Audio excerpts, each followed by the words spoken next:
Friends, आज मैं आपके सामने एक बहुत ही अच्छी रेसिपी शेयर कर रही हूँ जिसका नाम है करारा। करारा ये राजस्थान की सब्जी है और ये बहुत ही कम सामग्री में आप बना सकते हो। अगर आपके घर में मान लो कोई गेस्ट आ गए हो और आपके सब्जी नहीं हो तो बहुत ही कम सामग्री में आप जल्दी से आपकी सब्जी बना सकते हो। ये बहुत टेस्टी है।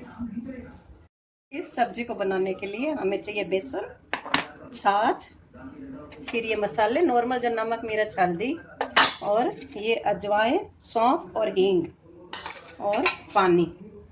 अब हम